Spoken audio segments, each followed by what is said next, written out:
Hey all, this is Eucep again. Today I'm going to review my 1 to 144th scale 1.5 Gundam, which I've unboxed recently. Let's get off with it on the first point. In comparison, a normal 1 to 144th scale green frame astray. This guy. And then 1/100 astray. Yeah, if this guy gets released in the 1/100 scale, this guy is going to be huge. At least if this is really into the same scale. Because as you can see, it's somewhere in between both scales, so and still it's a 1 to 144th scale. I do like this. Let's take these two out of the picture.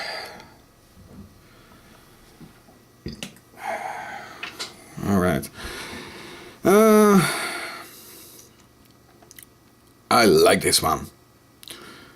Not just the size, but its general pointy design combined with this very unusual purple plastic.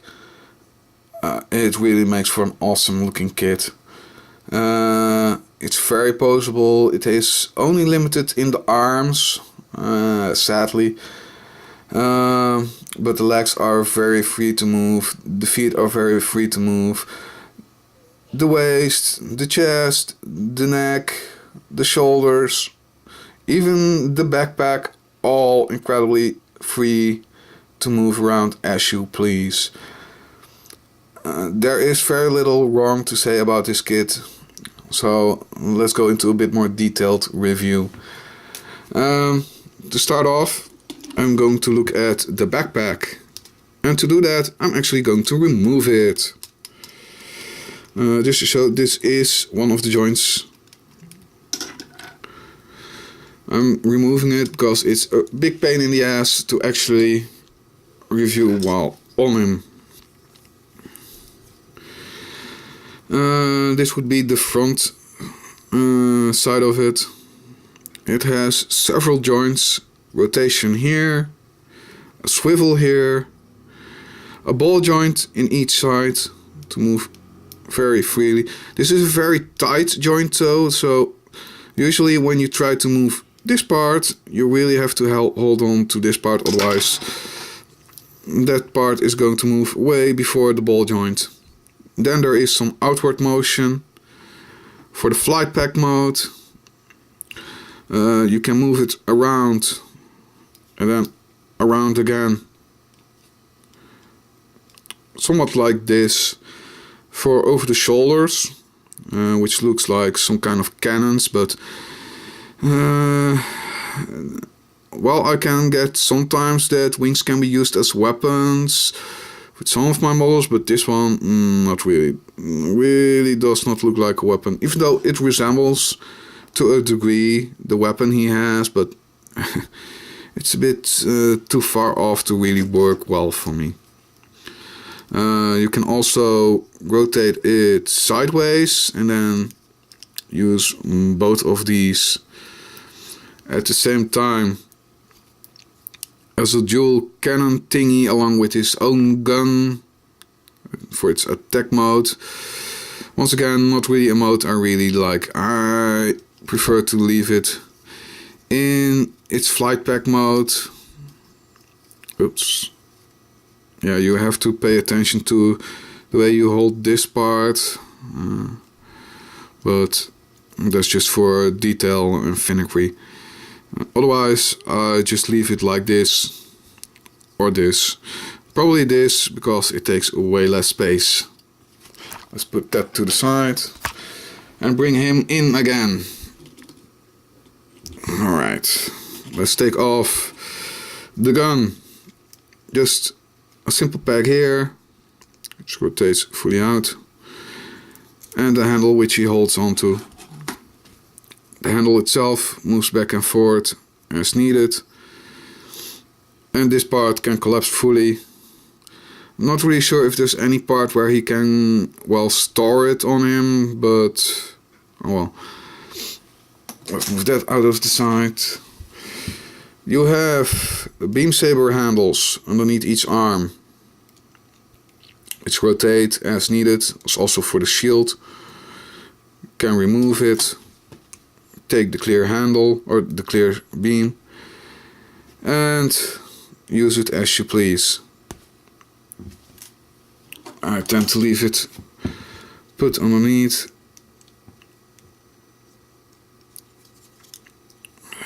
Like this. The arms are probably my biggest gripe in terms of articulation, as I said. And that's mostly because this is as far as the rotation or as the bend can go. It's really not much. It's very limited due to well, this part pretty much. There is some jamming in here, both sides, as is in the chest. Just a clear part over a shiny sticker, which really works well, but due to the color purple, it's not as noticeable, but oh well, it works. Actually, as I've seen Prime 92 do, it's actually better to just paint the underside of this clear part, which gives a way better effect than just a sticker. Ball jointed wrists, full motion in the shoulder, can move out, shoulder can move along as is needed. This part can move freely. There's actually a ball joint in here, so you can move it back and forth, which is very nice. This side you have the shield. It actually pegs onto, with a hole here, onto the holder of the beam saber handle, and the beam saber itself can then store underneath the shield, which is very nice. I'll leave it off for now. The head is on a double ball joint. Let's get it in closer. Double ball joint, very free motion, back and forth, chicken head. And surprising, despite the color, you can fully rotate the head. The head is very detailed. It's a bit of a mean looking head. I do like it.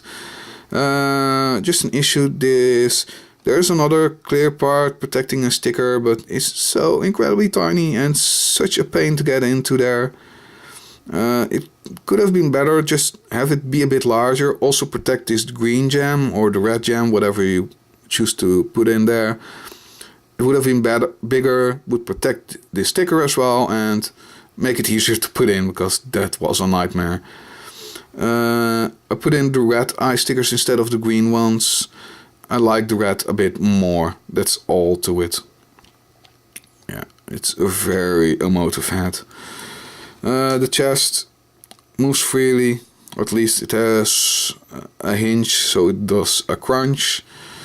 These stickers, these yellow with black part stickers, are pretty much my biggest gripe.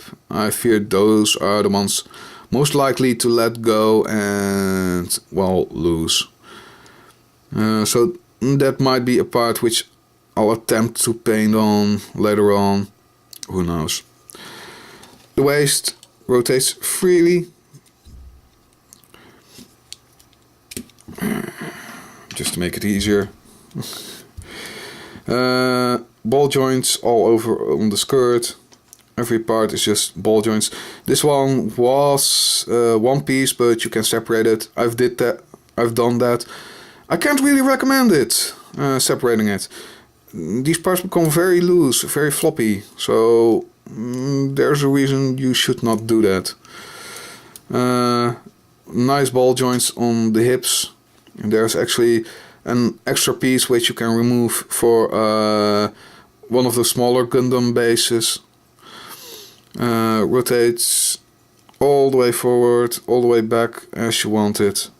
There is hardly any limitation there. The knees themselves, they can bend nearly completely against each other. It's like, who? And even a moving part in the knee. as you can see here. There is a ball joint in the ankle, there's a swivel as well, and the feet themselves can splay out for the transformation, but you'll not really use it, you'll leave it into the high heel mode. Now, this was Eucep reviewing the 1.5 Gundam. I can say it's a highly recommended model kit. Due to size, due to coloring, due to just general design, it's an excellent model. I do like its looks, and I can only say try it out. Or if you are more into the traditional colors, get the Reborn Gundam, which is pretty much the same as this one, but with red. Thanks all for listening.